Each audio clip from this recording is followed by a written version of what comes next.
Hello everyone and welcome to today's session on research sampling. The workshop started on Monday and till today various research experts have delivered their deliberations and enlightened the participants. Today we have a very great resource person, that is Dr. Deepali Gadkari. Dr. Deepali Gadkari is one of the leading geomorphologists in India. And so, madam, it is indeed great pleasure to welcome you and to see you on this virtual platform. Without Thank you so much, sir. welcome. On behalf of organizing committee, all the collaborating institutions and all the participants, I welcome you for your deliberations, and I am sure that participants will be enlightened with your resourceful deliberations. Just to introduce today's speaker, I would like to call upon Asta Kapoor. May I request Asta, please introduce today's speaker. Asta, please. Yes, sir. I'll proceed with the introduction. Good morning, good afternoon, everyone. Rather, I should be saying good evening because it's already 4 o'clock. I'll proceed with the introduction. It is a matter of pride and honor to get the opportunity to be able to address this noble audience. And especially the pleasure doubles when I stand here to introduce our speaker and resource person for today, Dr. Dipali Gadkari ma'am. I extend warm greetings to one and all present in this webinar and wish everyone a very good evening. Our resource person and speaker for the day is a distinguished scholar and an expert in her field. She has an exploratory mindset and a constant urge to learn new skills to adapt better in the changing contemporary times. She is proficient in a variety of skills owing to her sound background in the field of geography. She is presently teaching in the Department of Geography at the University of Mumbai in the capacity of an assistant professor as well as a PhD research guide. She holds a master's and an MPhil degree and has completed her doctoral research in the subject of geography from Pune University. She has a rich teaching experience of more than 17 years, which is inclusive of her service at the CEPT University, CEPT, Ahmedabad, in the Department of Geoinformatics. Also at SP University of Pune in the Department of Geography and at Arts and Commerce SNDT College, Karve Road, Pune. She even has a vibrant research experience of more than 5 years to her credit, wherein she actively contributed in the SEQUA, an international project, as a research associate held in Science and Technology Park, Pune. In addition to this, she also participated as a junior and senior research fellow in an ISRO-sponsored project at the Department of Atmospheric and Space Sciences. She is a visiting she rather was a visiting scientist in the Institute of Seismological Research, Gandhinagar. Her areas of interest lie in applications of geoinformatics in earth sciences, coastal studies, seismological studies and fluvial systems, also in disaster management, anthropogenic and natural hazards, in digital image processing applications and GIS modeling. She has mastered several scientific and computer-aided techniques as well. In order to upgrade her knowledge and to enhance her abilities, she has participated in several training programs organized by highly recognized departments across India. This includes a certificate course in aerial photogrammetry and remote sensing at the Institute of Remote Sensing, Dehradun. She also has to her credit diploma in geoinformatics from CDAC Pune, and she attended an online 6 weeks course on disaster preparedness offered by the Pittsburgh University. Apart from this, she is a life member of the Indian Institute of Geographers, Indian Society of the Earth Sciences, and Indian Society of Geoinformatics, these three. Professor Gadkari Madam's dedication towards research can be easily assessed from the fact that she has presented and published papers in 8 eminent national and international journals. And she's contributed an article in the national newspaper, that is the Maharashtra Times, which was published on 22nd of May 2015. She has delivered 3 lectures at the international level and more than 10 lectures at the national level. Her participation in the industrial training program, that is Swasti Agro and Bioproducts Private Limited, Pune, as a trainer imparting information about the technique of using GPS data to create geospatial data in agricultural fields. This exhibits her propensity to disseminate her knowledge to all those who are on the lookout. She, being a keen geographer, has contributed for the documentary on geography of Maharashtra for Central Institute of Indian Languages, Ministry of Human Resource Development, Government of India, Mysore, through script writing and research. Besides this, Madam is a compassionate and down-to-earth soul and maintains an elegant, accommodating and supportive disposition. Her credentials speak volumes about her interest in academics and research. Her passion and zeal towards her subject are immense and unending. In today's webinar, she will be sharing with us a portion from her vast knowledge by delivering a lecture on the topic Sampling, its meaning, importance, types, selection process and size. Respected ma'am, it is indeed an honor and a privilege to have you amongst us today. I hereby extend a warm welcome to you on behalf of the staff and students of ESP College Devbrooke Ratnagiri, all the revered dignitaries and on behalf of the participants. Thank you.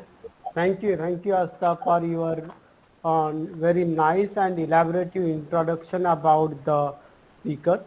Madam, really all the participants are eager to hear you.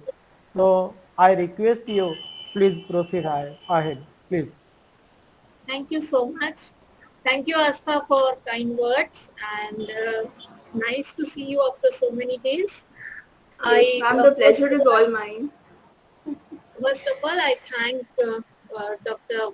Sardar Patil sir for inviting me to deliver a lecture in this esteemed workshop. I'm really happy to connect with so many participants in different corners of the India, maybe from the world also. I am equally thankful to the organizing committee and the principal of the college for giving me invitation for this particular workshop. And let us now start. I think it is already 4:15. So please. what I have planned is I will talk for maybe 1 hour and maybe 15 minutes more, and then for 15 minutes we can keep for discussion if participants have any doubts, questions. So may I start, sir, with your permission? Yes, ma'am. Please share your screen Yes. so participants can see the presentation. Sir, hope my screen is visible.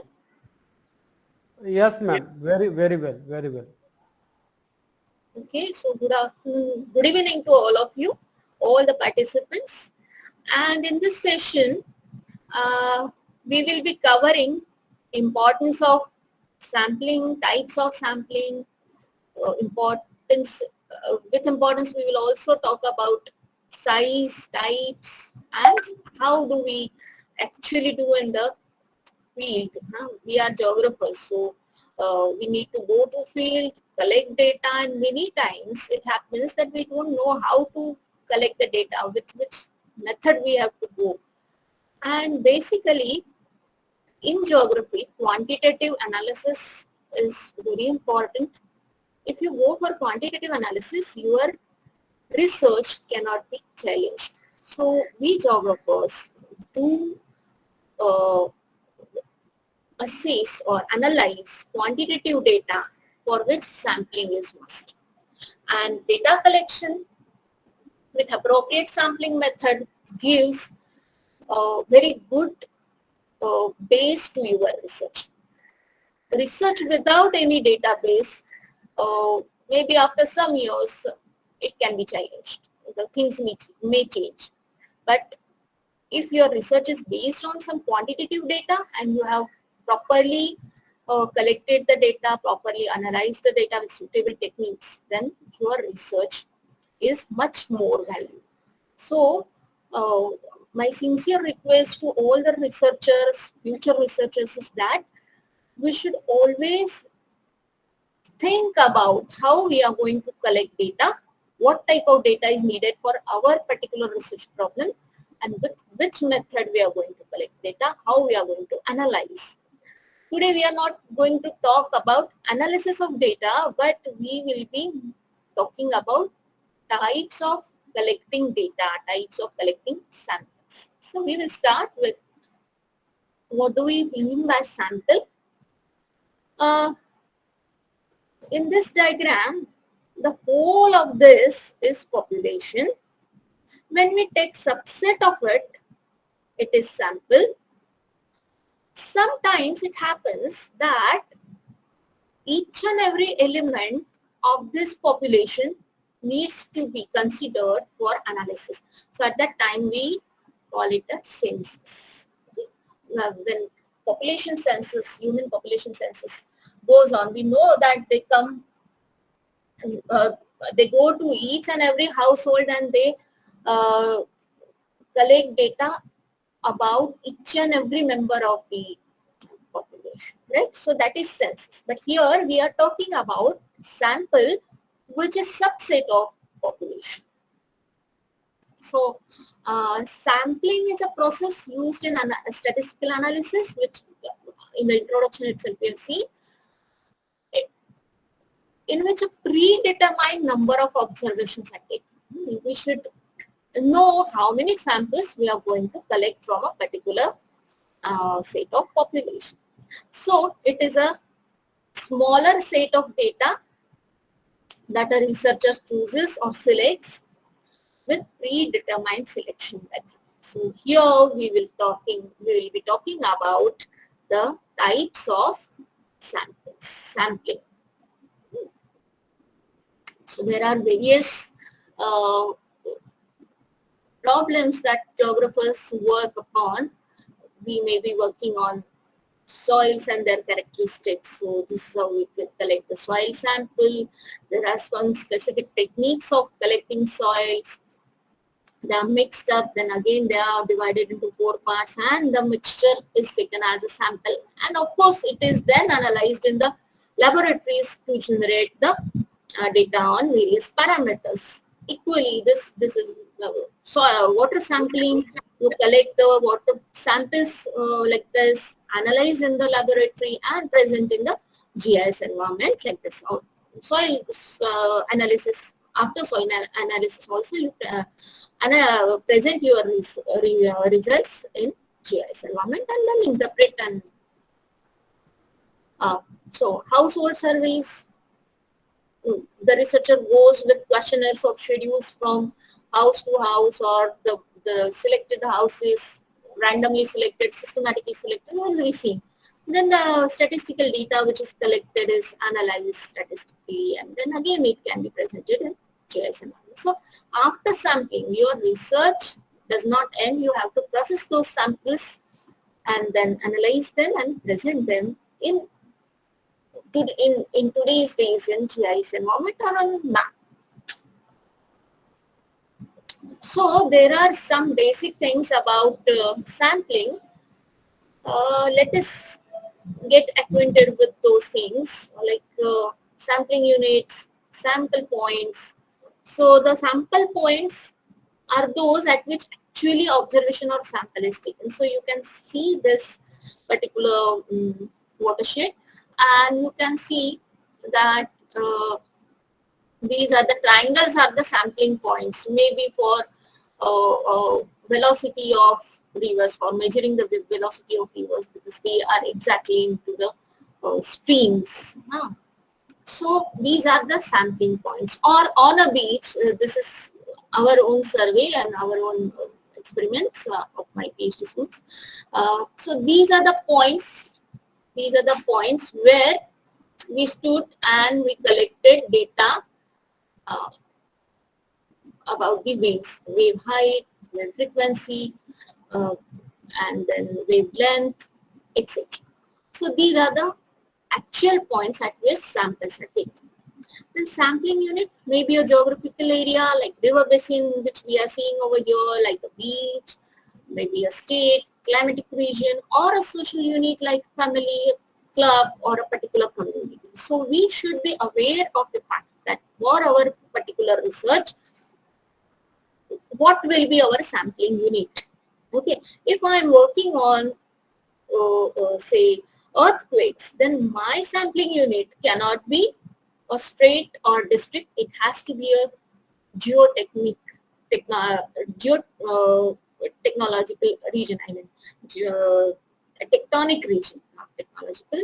Geotectonic region has to be the unit. Okay, I cannot study the earthquakes by taking unit as a river basin. Okay, so we should be very, very well aware of the fact. We should think before designing a sampling scheme that what should be our unit, and it will depend on the topic that you choose. Okay, if I'm working on say literacy levels, then maybe family can be my unit, or community can be my unit, but not like, certainly a river basin. So these things should be well understood, and accordingly our research design should be prepared. Why should we go for sampling at all?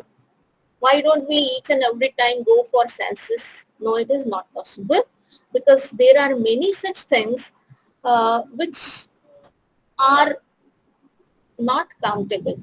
Huh?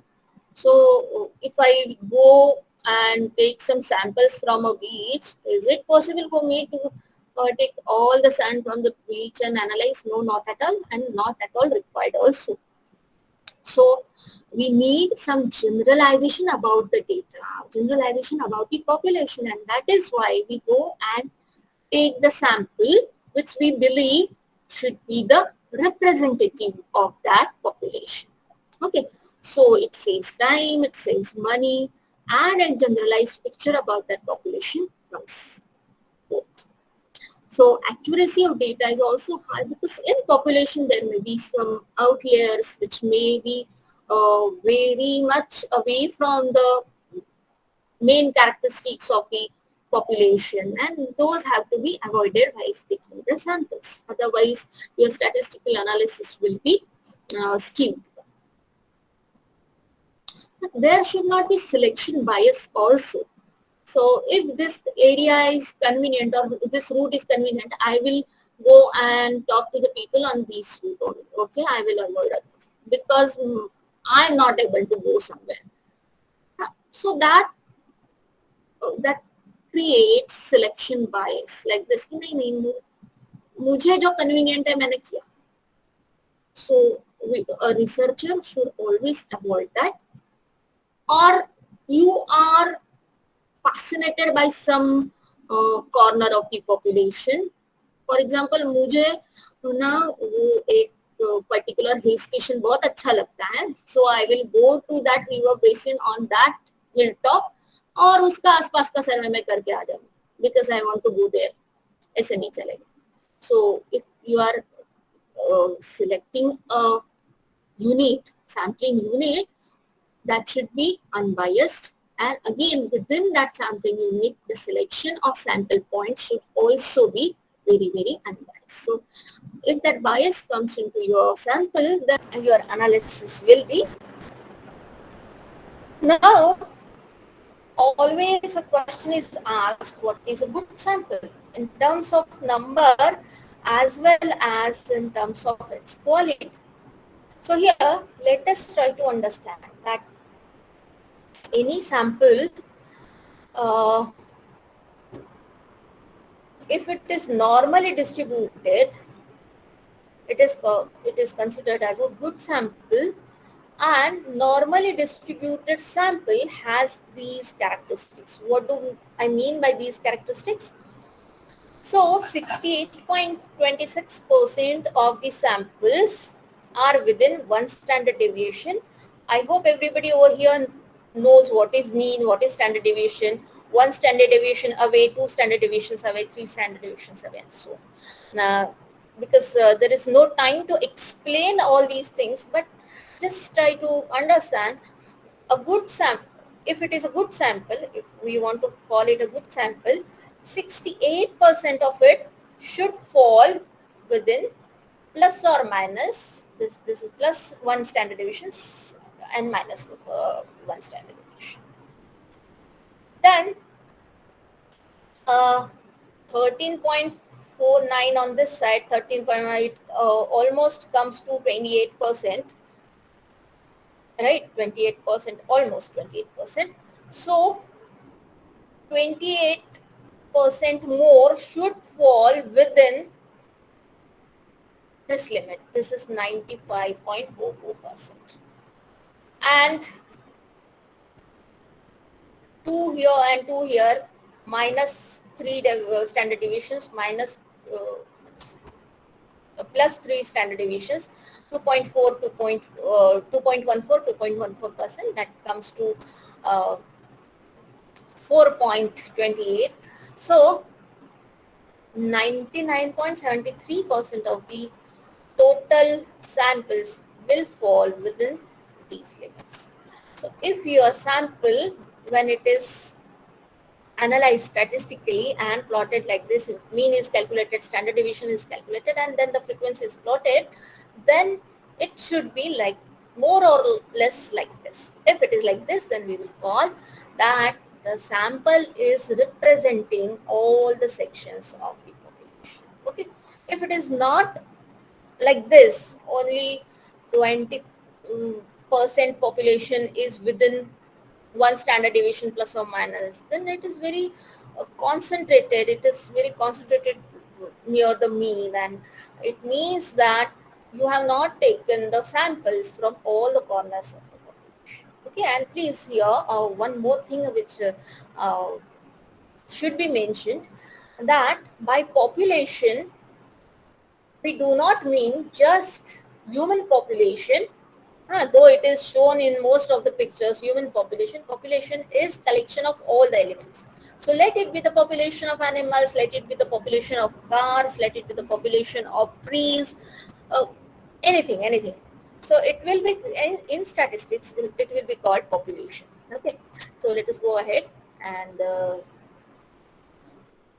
what is good sample?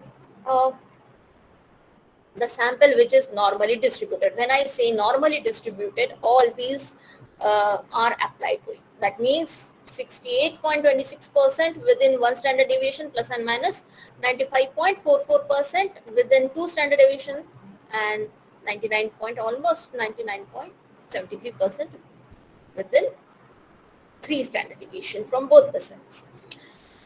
So what is sample size? And one more thing, for geographers, we should always remember that many times it happens that one time sample is not enough for us. I will come to that. But what is good sample size? Always a question is asked. What is a good sample size? So basically it depends on the accuracy level that you want.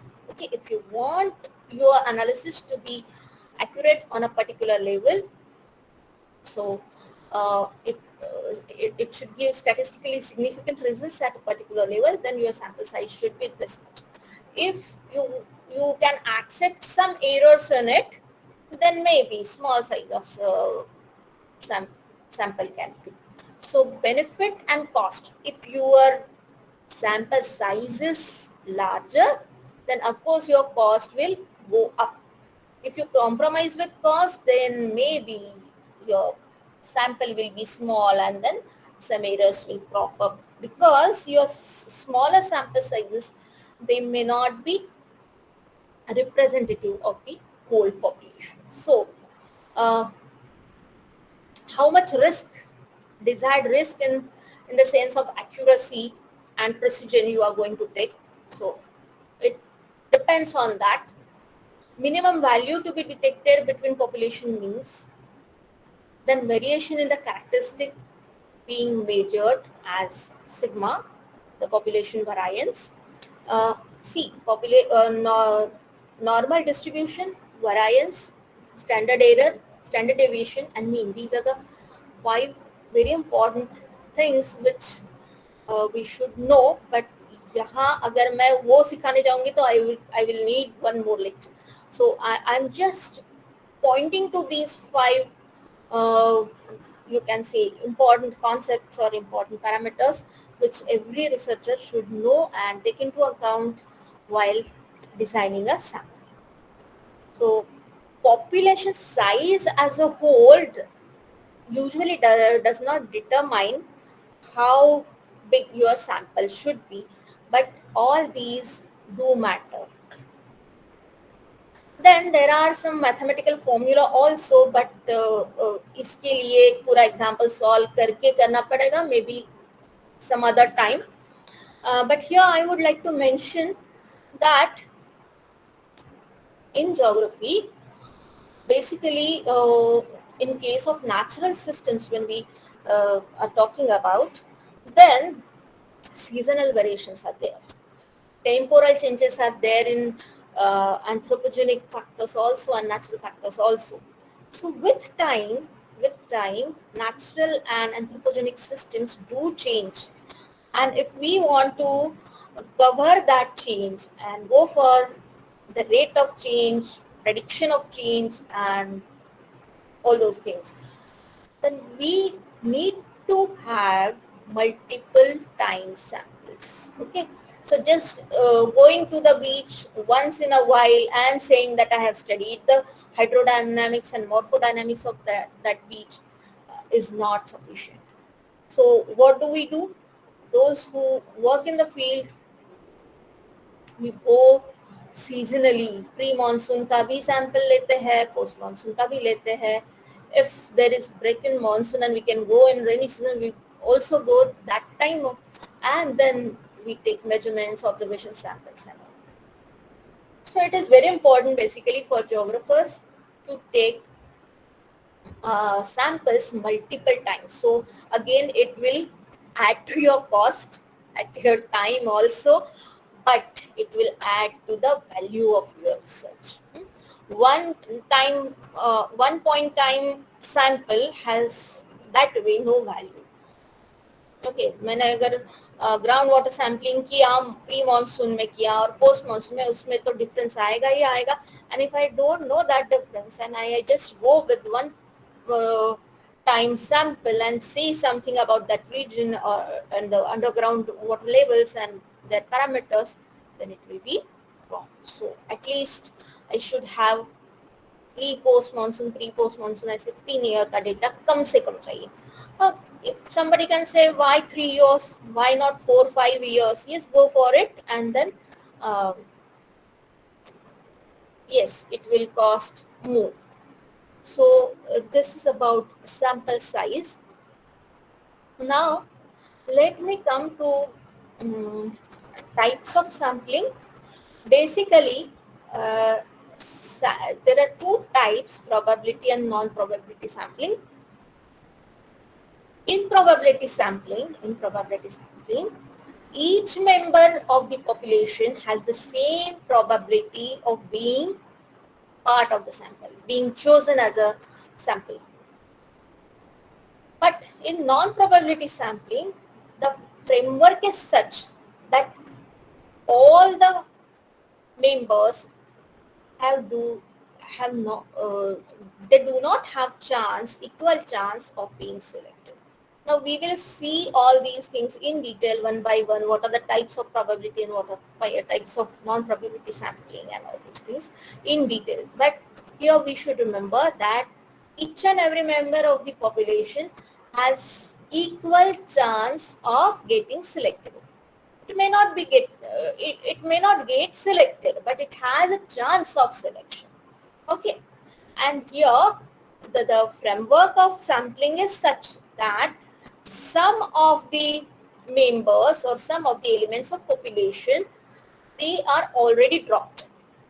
If I say that I want to say sample, or I want to survey the health problems of children below 10 years of age, then my sampling frame is set. So 10 के above अगर 11 years का बच्चा है, तो he has no chance to get selected in the sample. So there are many ways and many types of, so and really there are many types of sampling. I have included some of them in this presentation. Okay, so tomorrow you can say that, Madam, ye bhi to type hai. So yes, there are many types, but all cannot be included in 1.5 years, half hours lecture. So I have taken some of them. And just give me a minute. I just want to drink some water.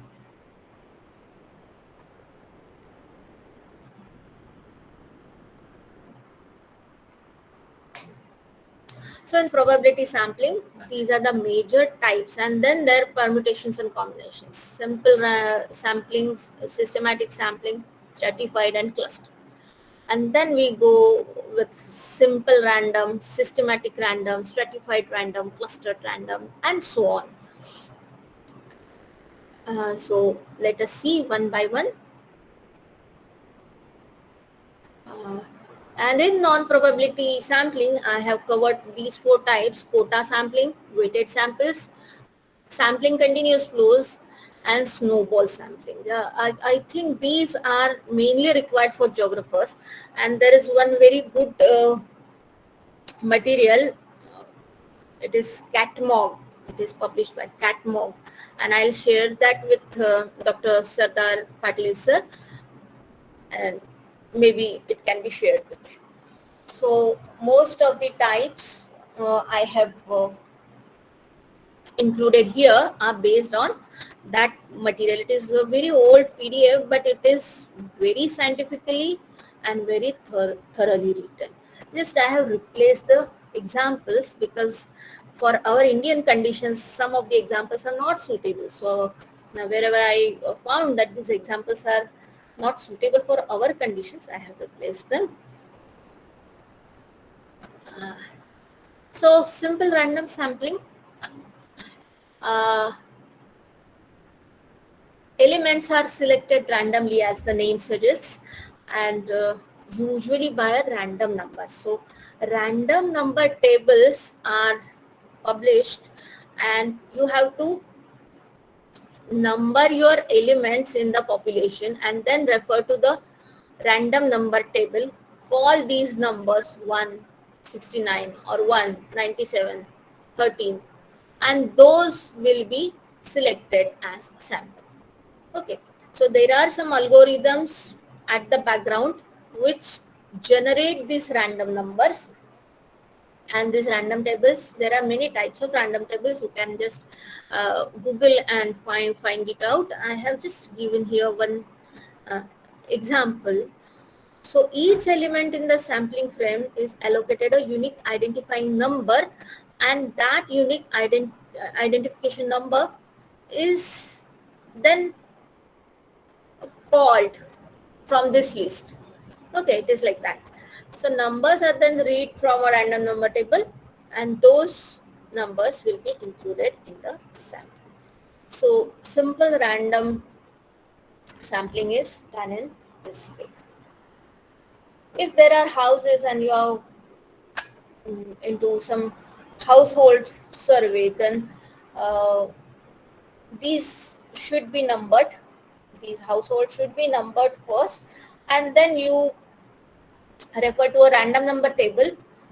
Then according to if 39, 54, 21, 9, 4, if those numbers are there as per this, then select those households and go there with your schedules or send the questionnaires and then collect the data.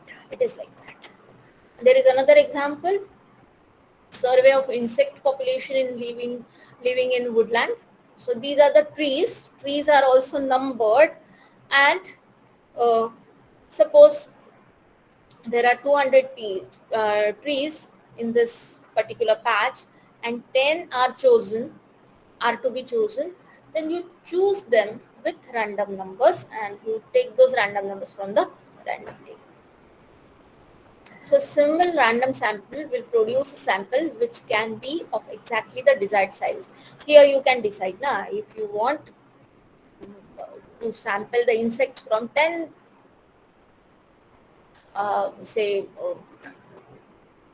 trees, then you can be you can be sure about choosing the 10 trees, since each digit has an equal chance of occurrence, and therefore all combinations of elements in the frame could be theoretically encountered. Now it may also happen that you are fascinated with this corner, and uh, you yourself may choose one or two more trees over here. Or if random, even though there are random numbers, it may happen that 3 or 4 from this corner are selected in the sample. So we should be again very careful while reading those random numbers also. Generally, if you are referring to random number tables, then this will not happen. But if on yourself, you yourself are going to choose the trees randomly or houses randomly, then maybe the bias will come. Okay, you may go with your own choices, knowingly or unknowingly, your convenience, your maybe fascinations, it may happen. So to avoid this, it is better to go with the random number tables. But many times, practically speaking, it happens that it is not possible to number all the trees. It is not possible. In our Indian cases also, all the houses may or may not be numbered. There are many unorganized settlements where houses are not numbered. If they are numbered, yes, definitely you can use the random number tables. But if not, then it is difficult. So this was about random sampling. Then we go to the next type. It is systematic sampling. It ensures even coverage throughout the sampling frame. So here you can see that every second element, alternate element is chosen, whosoever it may be. Again, if this person would have been here, then he maybe, or person in the sense, the one with this characteristic, whatever you can see in the picture. So the second element of the same characteristics will be chosen again. So this is grid sampling. Grid sampling also is used in various ways. Here also you can see that some of the sample points are exactly on the intersection points, and some are in between. So there are many permutations and combinations with which samples are collected as per the need. Every kth individual or the intersection of regular grid is laid on the map. So kth individual, this example, and regular grid, and then the points on the intersection of the grid is second example. So these are the various ways of selecting systematic samples. Now let us see what is this kth individual. How to define that k? K is actually the sampling interval. So for large populations, suppose there is a population of 5,000 and we need to take 50 samples, then formula is n by n. This n is population and this is sample size. So it comes to 100 and K is your sampling interval, and with this K you can go on. I mean, you can choose one starting point randomly and then you can go on with 100 sampling interval. And you have to choose the first point between 0 to K. 0 to K, if your K is 100, then you can choose any number between 0 to 100. Suppose I choose 50, then the samples will be selected as 50, 152, 53, so on, with the difference of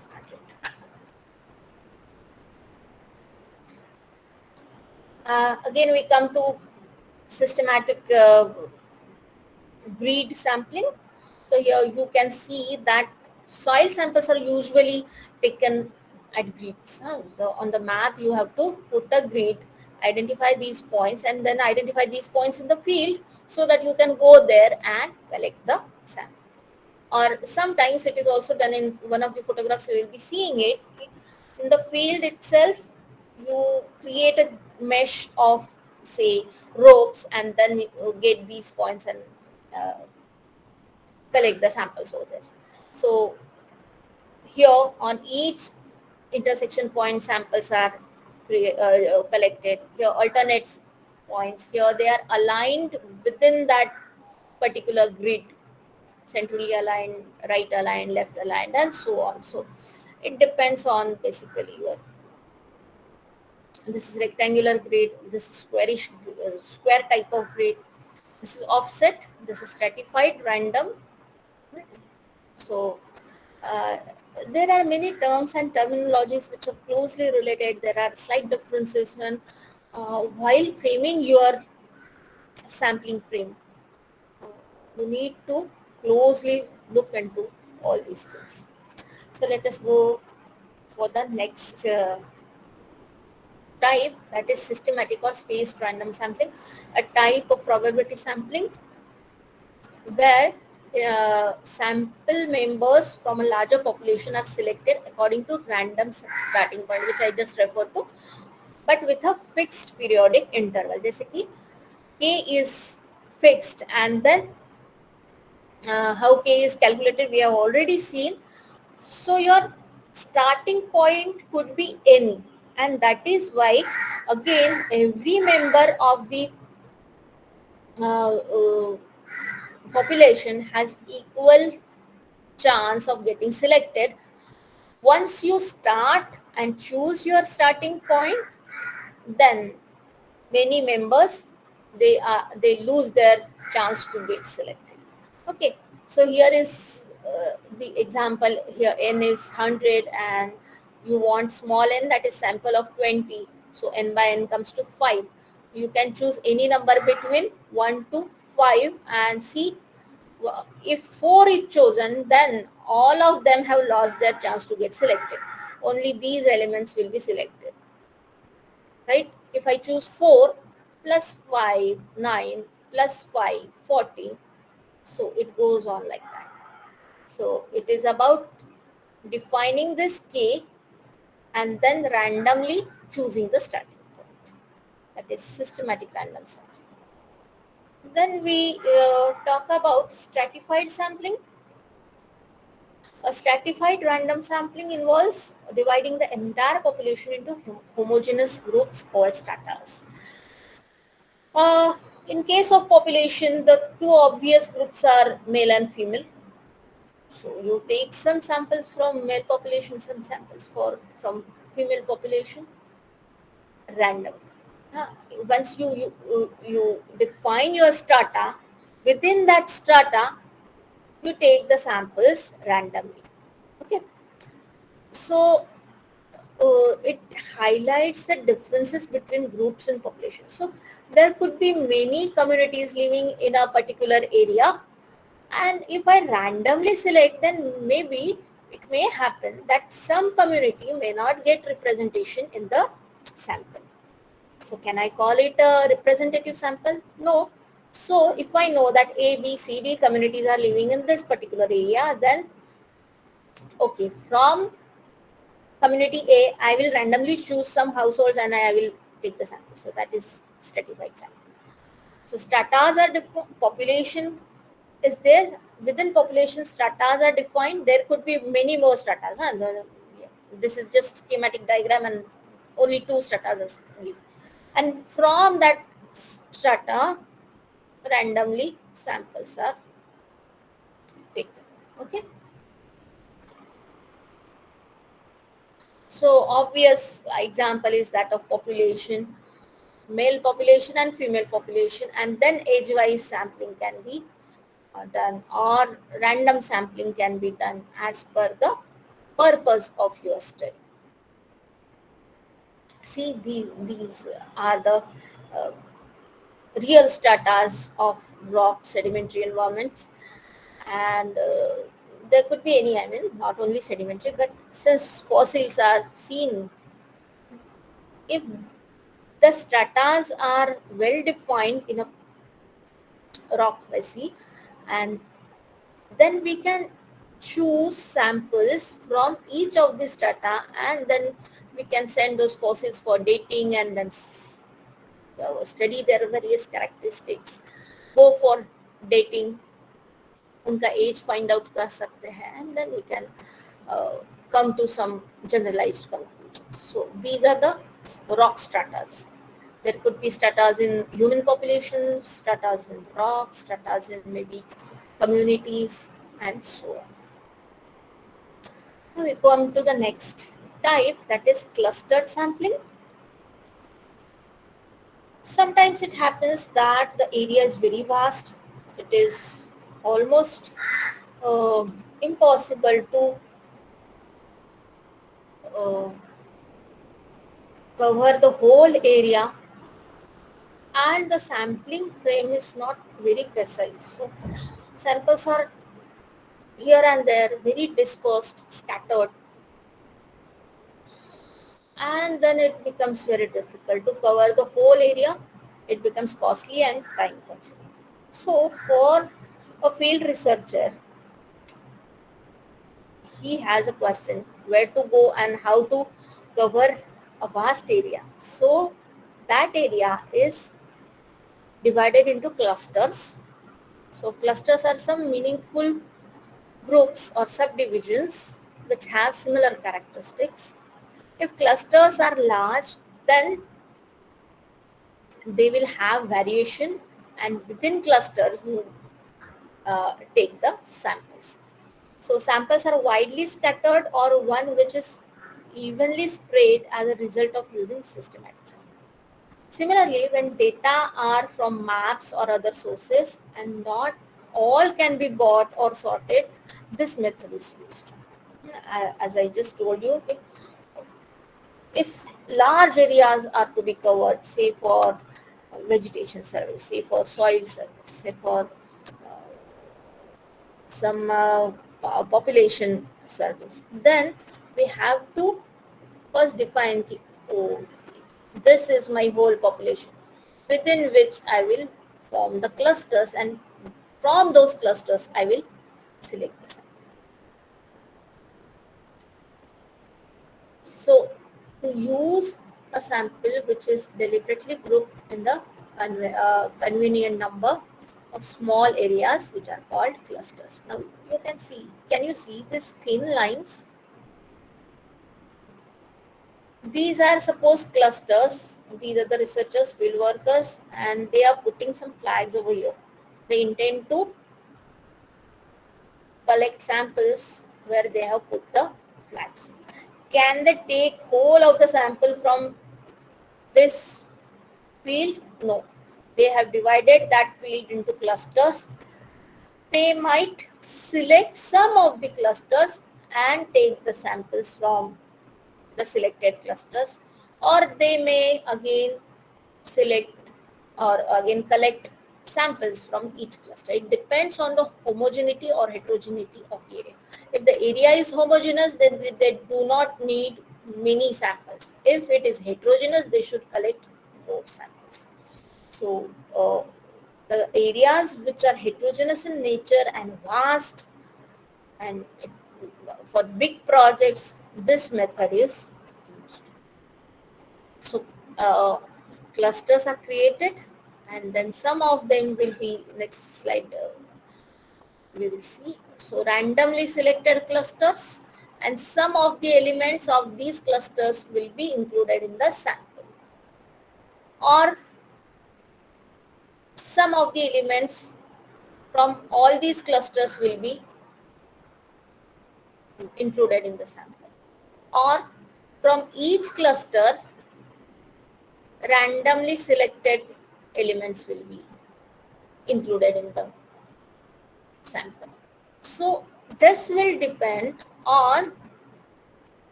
the characteristic of the area and your purpose of sampling. Now what is the, just a minute.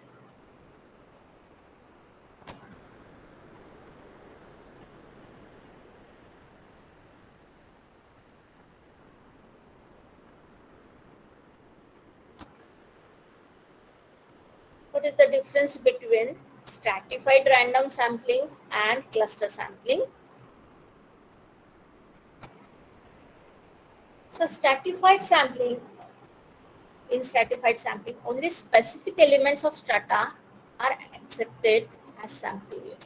So this is stratified random, and in cluster, a cluster is perceived as sampling unit. So this itself, it becomes your sampling unit, sorry, and then all the elements within the cluster may be selected, or as we saw in the previous slides, some of them will be selected. If we select some of them, then it is similar to stratified random.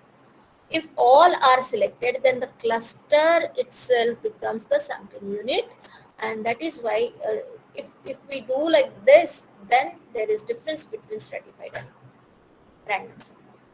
Now let us come to non-probability samples.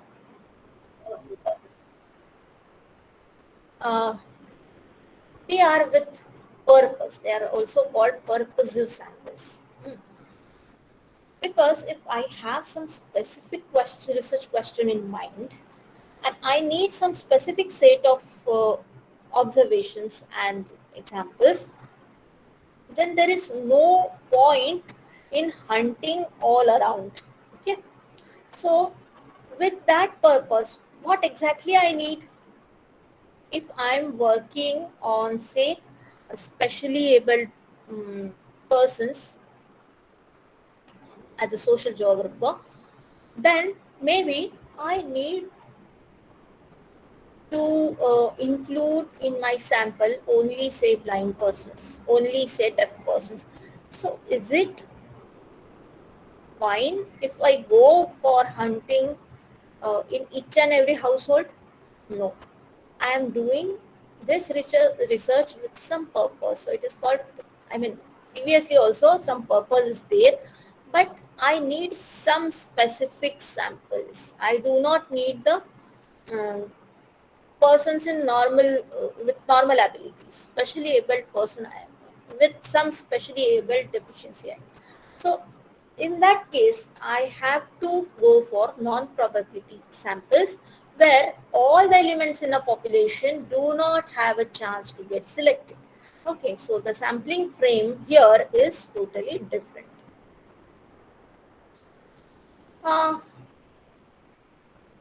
So it may happen that no matter how carefully chosen, it clearly cannot conform to the requirement of probability sampling that each element has a known probability of selection. And therefore, estimates of standard error and confidence limits cannot be produced. So this is another thing which is not possible in case of non-probability samples. Purposive sample drawn in this way may well contain with extreme cases or those which best illustrate the point of research. So there are all the chances that extreme cases can also be there, or there could be the representative samples which matches with the viewpoint of the researcher. Now see, uh, some examples we will see. Transects of vegetation or topography. Now see, this is the river and this is riparian zone on both the sides, and we want to study the riparian as well as within channel vegetation, and again riparian vegetation on this side, and these are the uplands. So I will take a transect, and at each point its interval, suitable interval, I will take the vegetation sample. I will study the characteristics, note it down, and go ahead with the sampling interval, and again I will approach the next point. So in this way, if I go with this transect, then the vegetation in between two transects here or here is not having a chance to get included in the sample. Okay. So data collected in origin and destination surveys, यहाँ से यहाँ तक, that is defined, and the sampling interval is also defined, and so it becomes impossible for other elements to get chosen. So this is a type of non-probability sample. Again, see, we typically go on beaches and do the surveys, topographic surveys. So we take the points where slope changes. And at those points, we take the sediment samples also. So simultaneously, we do the profiling, that is surveying, and then at the same time, at the same points, we take the sediment samples. So these samples, if there is some disturbance on the beach and there is some say depression here, the sediment in this depression has no chance to get selected if I go with this transit. That is the meaning. Okay. So in this non-probability sampling, quota sampling is there. Quota have to be defined and decided when some of the elements are very special, very specific, and they may not come into the picture at all. Or if our purpose is so pinpointed that, as in the beginning I quoted one example, if I want to study the health issues of children less than 10 years old. So that strata is defined, and within that strata, again, I can go like this. I want children from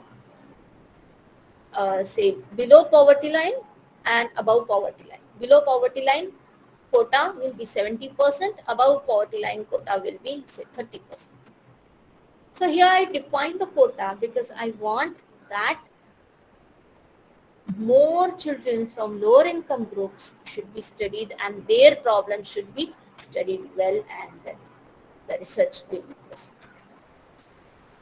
If no convenient sampling frame exists and costs and time preclude the creation of one, now we ourselves are not, it is not possible for us to create such a sampling frame to include the elements so long as they have certain specified characteristics. This type of sampling has to be done. So elements are selected by the most convenient method until the number in each quota is complete. So if imagine that in an area there are some communities, 5 communities are living, and one community is very small in size and 2, 3 are very big in size. we have to give some quota so that the smallest community is well represented in the sample, and as well as the biggest community also has proper representation. Otherwise, what will happen if community A has 500 members and community E has only 50 members, and I take 5 from each, then the biggest community will not be represented very well. So I can give 30% of quota for a particular community, 20% for next, 10% for next, and so on. So I can go in that way. So that is quota sampling.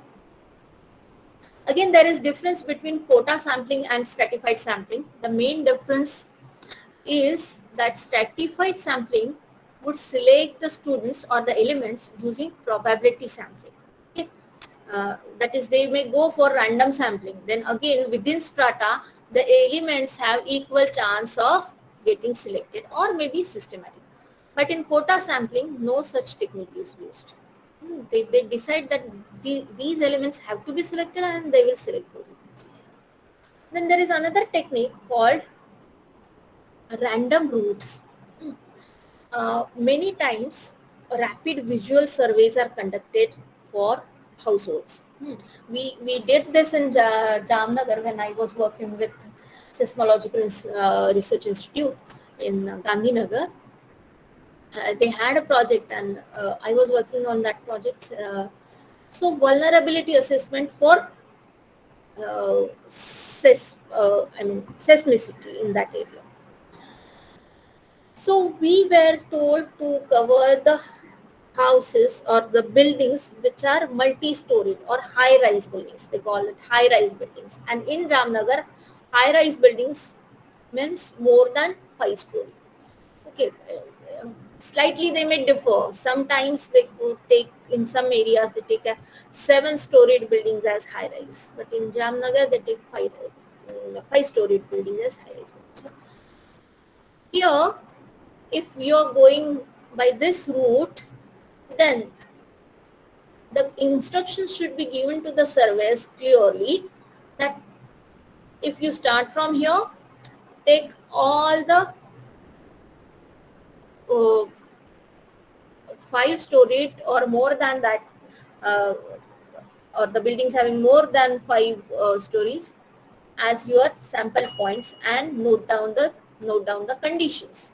In which condition the building is, what is it dilapidated or it is in good condition, and does it have projections, how are the staircases, which can be visually observed and noted, and there are many such criteria. So you go on this route, and on your left hand side, whichever building is more than 5-story, you note down the observations. Or go for alternate building, even if it is multi-story. Don't cover each and every high-rise building. You may go for alternate high-rise building. So you may leave this even if it is high-rise building and go for the next, like that. So that is called random routes. You have to define the route, set the instructions, rules, and then walk around the study area and do the observations.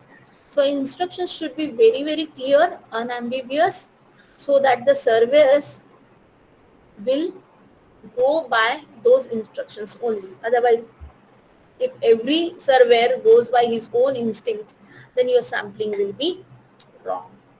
So there is no sampling frame as such. So chances of misapplications are there. This is the disadvantage. Though it looks very simple and very convenient, there are chances that misapplications are there. Why to leave only one or a high-rise building? I will go for the next. I will leave 3-4 high-rise buildings in between and go for the next one. That may also happen. So it depends on the honesty of the researcher, and then uh, uh, these type of studies can be very uh, can be useful. So again, there are some such things. Okay? If you are selecting households like this and you are going for household surveys, maybe socioeconomic surveys or health surveys, literacy surveys, anything, then if there is no reply from a particular house, you have to visit that again. If it comes in your comes as a selection point, sample point, then you have to go there and again visit that household and then collect the data. So random walks depends very much on the integrity of the survey. गए भी नहीं, कुछ भी नहीं किया और वैसे ही चले आए और क्वेश्चनर और शेड्यूल भर दिया वैसे भी हो सकता है. So it depends on the integrity of the survey. Now there is another way of sampling. This is a very special type of sampling method, snowball samples.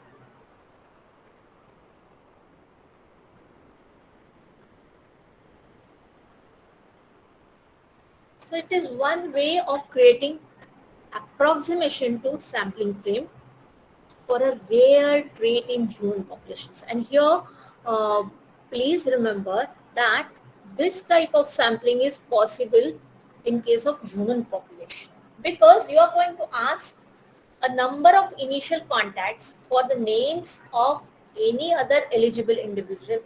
Suppose I am surveying for a, say,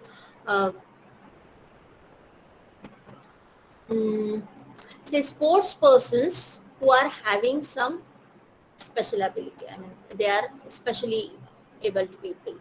So one sportsman is likely to know the other sportsman in that particular area who is like him or her, right? So I will approach one and I will ask him or her that, do you know a person with similar disability and who is a sports person? So this person is more likely to know such persons with similar conditions. And then I'll approach, if he gives me two contacts, I'll approach those two and then again ask them that whether he or she knows some more persons. Yes, if yes, then I'll collect the contacts. And so we were discussing snowball sampling. So I'll get contacts from this person with similar characteristics and I'll approach those persons, and this is how that snowball goes on increasing, I mean grows. When to stop? I'll stop when nobody now gives me new contacts.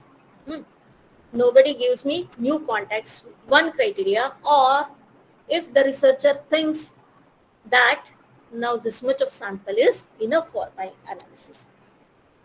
So contacts may be randomly located, they may be spread over a large area, but that trait, particular speciality, whatever, disability, speciality, whatever it is there in those sample points. So this is how a snowball sampling is done. This is a link for snowball sampling. It is a video. If time permits, we can see it is just 2 minutes video, but let me first finish with the remaining type and then we will have some discussion if you have to see something. So it is allowed to grow, snowball is allowed to grow until each respondent is producing a list. If at each stage, if each one is giving me new contacts, then I will go on. And at a point, the respondents will say that, okay, these many are there with the similar trait. And now we do not have any more of the elements or more of the members with this particular trait. So snowball sampling has limited applications, but sometimes there is no other go than snowball sampling. We have to go with snowball sampling. So this is applied in case of very special type of service. Now, the next is sampling continuous flows. We geographers do come up with or come across with such challenges. Rivers are flowing, waves are continuously hitting the coast, and we have to sample in between. So what do we do? Sometimes uh, we have to uh, put instruments over there, whatever they are, and go on recording the particular parameters, or there are some dynamic samples that this boat is there with some net and they are collecting the samples of microplastic. Okay, they are also collecting, these are also nets for microplastics and garbage in river. So how much microplastic is coming per hour at a particular point? So for how much time you will wait there and how many samples or observations you will do? It is really very difficult when you are dealing with the natural systems. So we also go to the beaches. These are my PhD students and myself. So we wanted to, this is Aksa Beach, and then Danapani, Erangal, Bhate and Mud Beach. So we selected this area, and these are the sample points. Can you see these dots? These are the sample points where we stayed for at least 20 minutes, and then we collected wave data like wave height, water depth, wave frequency, wavelength. So why 15 or 20 minutes? Because from the literature review, we knew that every 9th or 13th wave is a big wave. And we wanted those readings in our samples. Highest wave in that area कितना होता है, उसका height कितना होता है, because we wanted to calculate the energy of the waves. And this is how we collected data by staying here for 15 20 minutes, and we covered all the 5 beaches like this. You can here see that sample size is varied because Aksa beach is the longest beach. See here also you can see the strip of the beach, but यहाँ तक ही हम जा सकते हैं, उसके आगे naval base है INS हमला का, so entry is restricted. So from here we started, and then these are the headlands, shore platforms. Here also we ventured, but the depth of water was so much that we couldn't hold the staff. The staff is a measuring instrument. You can see it in the picture. So वो तो इतना नीचे जा रहा था कि हम भी उसके साथ जाते. So we avoided such dangerous points, and you can see that sample points are on the beaches, right? These are the beaches. Some beaches are very small, like Bhate beach, it is small. So there we took only 3 samples. Aksa beach is very long, so there we took almost 6-7 samples, and so on. So sample size again, it varies with the frame of your, say, study area. In this way, you can collect the sample for continuous flows. Waves are continuously coming, river is continuously flowing. So you have to decide on the basis of the characteristics of that particular spot, that particular area, for how much time you will stay there and collect the sample.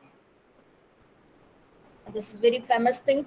Those who are working with transport, they need to study the traffic flows, from which directions traffic is coming, composition of traffic. Then you will stand at one point. This is dynamic, but you should be stationary at one point so that you can you and your team can take the observations. How many four-wheelers, how many heavy vehicles, how many light vehicles or two-wheelers, and whatever your survey is. So, or on local stations, local rail stations, you can stay there and see at what station people are getting down more, or they are climbing up in the locals. So this is about sampling the continuous flows like water, waves, rivers, sea waves, traffic flows, then maybe movement of animals. These are dynamic things, and for them we again need to have some specific sampling technique. And then I think this is the last point, and this is weighted sampling. So sometimes it happens that if the strata are sampled with different fractions, in order to generalize about the population as a whole, the sample values of individual elements must be weighted by the reciprocal of the sampling fraction, so that there will be true representation of the proportion of population. So I think this is the best example. We can go with this. As you can see, this is a small watershed, and there will be many more sub watersheds within. The boundaries are not seen in this particular figure. And these are the rain gauge stations. And we want to calculate, suppose, mean rainfall for the whole watershed. And we will have 1, 2, 3, 4 values, suppose 1, 2, 3 values. Each sub-watershed will have different area, and if we just calculate the arithmetic mean, and if a small watershed is having large rainfall value, then your arithmetic mean will mean that the whole area is having that much, or the rainfall close to that mean, which will not be the real picture. So what is done is, weight of the area is given, and then the weighted mean is calculated. Weighted mean is calculated. So rainfall value is multiplied by the area, and a value is created, and then the average value of maybe whatever sub watersheds are there is calculated. So that is called weighted sample. Weighted. So there are many complexities in the nature, many complexities in the societies, and to cater the needs of all, we have to adopt the appropriate sampling methods. So these are the key references, and whatever visuals I have taken from the net, there and there only I have given the references. And thank you so much for your patient listening. Thank you. Thank you, madam, for a wonderful session. It was really a productive time, and thank you very much for sharing your valuable time for such a productive session. Sampling is one of the significant components in the process of research, and concerning that, you have really enlightened all the topics, all the points, sub-points related to sampling, and I think all the participants will get benefit out of it. Now I request all the participants, if you have any queries, any doubts, or if you require any further clarification, you can ask, please. Hello, ma'am. Hello. Hello. Yes. Hello. Good evening, Yogesh, ma'am. sir. Yes. Good evening. This is Nanda Vibhute. This is Nanda Vibhute, ma'am. And I really, very happy to, nice to meet you, ma'am. And this is very, good After so many lecture. years. So after so Yes. many years, we are meet on this session. And and I have one I'm question, very ma'am. glad to Hello. see you. Yeah. Please go on. Ma'am, if we want to take sampling method for different um, different area, if I take 4 or 5 districts for any study, if Nan- I get some Nanda, pinpoints for yes sir, Nanda, you can ask yes. your question in Marathi also, no problem. Yes. Ma'am will understand properly your question, and same we will convey to all the participants that what is your question. That will more better. Please. Sir, I actually there is very much noise around us, so I shift my place so that it is inconvenient to ask the question. So if I want to select one, 2 or 4 districts for the study, and I want to select the wells, and I have to find the what is the depth of wells. So which type of sampling I had to choose to select the wells So are you going in the for area. groundwater survey, groundwater sampling, Yes, I want to take the level of level of water water? level fall, So you water should level. first define your unit. That should be, I think, climatic zone. You will not go with the district, because see what are the factors you should think about. Which are the factors which influence the level of groundwater? Basically geology, rainfall, slope, and that is topography. So accordingly, you should first define the frame and then go for sampling. District, I think, is not a suitable frame for your particular purpose. Okay, that is administrative unit. That is administrative unit. So all these geologic, climatic, and topographic condition variations will come if you properly define your frame. Okay, so basically districts are administrative units. So taking This is the administrative units, but I take one watershed for a river. you may Then take there are state or a climatic region or a geologic region. Okay, and you can go now in GIS environment. It is also possible to take one watershed and go for various thematic layers like geology, topography, rainfall region, and then overlay them and then study the wells and put your findings on that combined map, and then you can come to some meaningful conclusions. In but short, I want to ma'am, hmm, but I want to take the ground data, and I have to go there and take the level of water for hmm, summer, for winter, or some or rainy season. So yeah, I have to go on the field and measure the level of water. hmm. Then what type of what type of sampling I should be choose for that study? See, you can go for first you can see the geology within. If you get some 3 geologic zones within one watershed, then as per their area, if one area geologic area is very big, then go for 10 samples in that area. Go for 5 samples in the area which is smaller than the first one, and that way you have to distribute your samples first. Then also think about the rainfall region and think.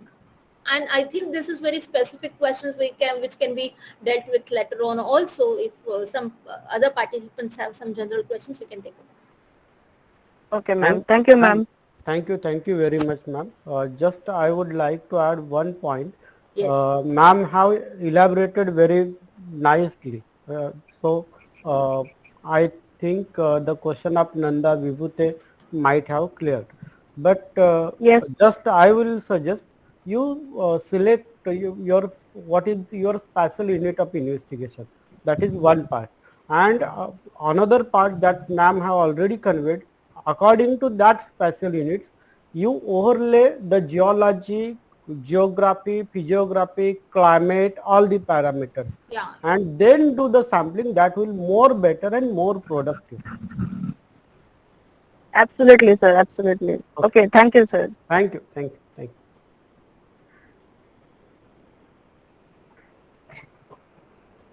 I think Manesh sir, Ram Rajesh sir, are you going to ask something?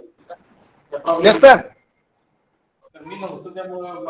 आपल्याला काय विचारायचं आहे का म्हटलं? नाही काय नाही okay sir छान Okay. झालं very nice presentation sir thank you thank you nice. Madam आहेतच. Congratulation ma'am Thank you. Thank you, ma'am. On behalf of all the organizing colleges, because this activity is being organized by 5 colleges throughout India, and I'm very glad to say that there are 570 participants have registered, and I am sending the YouTube link to most of the participants. And for live session also, you will find even from Northeast India also persons have joined, from Kerala to Jammu Kashmir. All the locations have been covered. And today Dr. Gauri Shankar is there. He is from Northeast India, and he has commented that your lecture is really a wonderful piece of lecture in sampling, because sampling it looks very simple, but it is not in real sense simple. So your lecture in real sense enlighten all the participants. So on behalf of organizing committee and all the organizing colleges, all the participants, I extend my heartfelt thanks to you for sharing your valuable time for such a productive session. Thank you very much. Thank you, Thank sir. you, madam. I Thank thank you, all thank the you. organizers, and it was a great experience to get connected with such a lively crowd. Though I cannot see them, it was a very nice Okay. experience. Thank you ma'am Thank you, thank you. Thank you. There is one little announcement for the participants that today we didn't broadcasted the live session, considering some technical issues.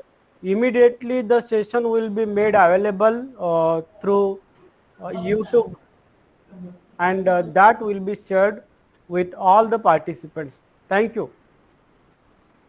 So may I leave now? Yeah, thank you, madam. Thank you, Thank thank you, thank you, thank you. Thank you ma'am thank you okay bye